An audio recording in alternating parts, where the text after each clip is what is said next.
Let's talk about ego. So, I have a weird relationship with my ego. It's complicated.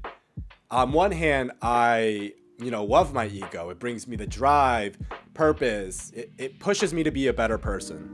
But on the other hand, it puts me in this mental prison that really only I put myself in, but I feel is so inescapable. Now, what is ego, you may ask? Ego is fuck me. Now, what is what is ego? Ego is our self-importance. So pretty much how you view yourself in the world and in this existence in general. I personally, look, I'm not gonna lie, I can be pretty cocky. I'm not gonna front. I have a pretty high ego, but at the same time, it can go from here and just drop straight into hell. Dude, as soon as I wake up, I am immediately in my ego. I'm looking at myself in the mirror, checking myself out, being like, okay, what do I have to do? Do I have to change up my hair? Do I have to lose weight? Do I have to change up my skin routine? Do I have to change up my style? Like, I'm constantly criticizing myself and kind of perceiving or judging myself before the outside world can. It's kind of like a coping mechanism. It's odd. It's also very interesting because at least how I catch myself being in my ego, I kind of place people in like a hierarchy. You know, the human hierarchy has been here since literally the beginning of time. It's an instinctual habit at this point. So, when you see someone, you kind of put them at a level if they're above, below, or at the same level as you in terms of your own morals, values, and ethics. But is that even fair? Is that fair to do? Because, your value system is yours. And other people have their own, and also they're probably perceiving you through their same morals, values, ethics. But they're not really comparable because they can be so drastically different that they don't really mean anything outside of our own subjective comparison. That's not the word. What's the word?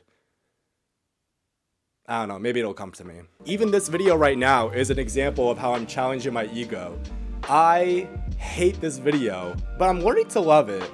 The reason I hate it is because I feel like talking head videos are so fucking lazy, and it's weird because I love it when other people do it, but when I do it, I think it's because I'm literally a filmmaker and visual aesthetics are so important to me. I feel like it's lazy and I'm taking the easy way out. But at the same time, I'm overall here to share my message. Whatever message comes to my mind, that's what I want to do. And honestly, whatever medium or however I communicate that message, as long as the message that I want to share is being communicated in some way, does it really matter the medium or the format? And I think overall, ego has allowed me to stop.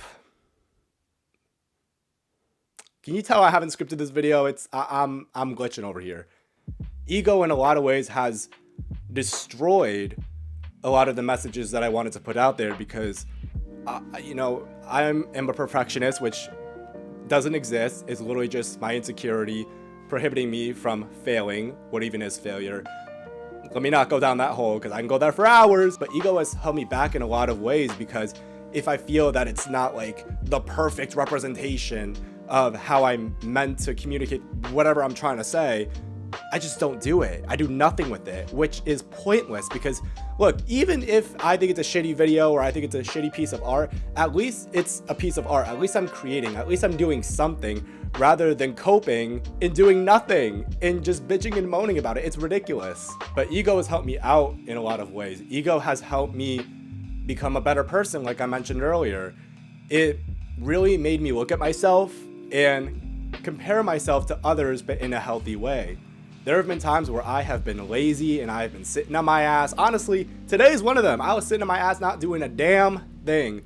But then I just thought, I thought about all the other people my age and, we're all in different journeys and life paths. But if I want to be where I want to be in my career and with my impact that I want to have on the world, I need to get my ass up every day and fucking work. And I don't mean in a toxic sense. I mean, I need to create. That is my job. My job is to create. So I need to do that and I need to hold myself accountable and I need to be in my ego to do that. Because my ego tells me that I am worthy, I'm so creative, I'm innovative. My voice is damn well deserving of being shared and of being heard. And it is my responsibility to share that. And I can't allow myself to hold myself back because at the end of the day, ego is a me problem. How I've been communicating ego, it sounds like this kind of third party thing, but ego is related to me. Ego is what I allow it to be because I have full control of maybe not necessarily the thoughts I have, but I have control and I have the power of what I do with those thoughts, what I do with what comes to my mind.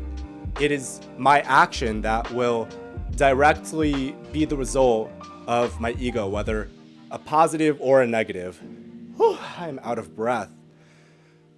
Overall, what I'm trying to say is I think ego is very nuanced, and truthfully, I'm learning every day how to have a more healthy and balanced relationship with ego.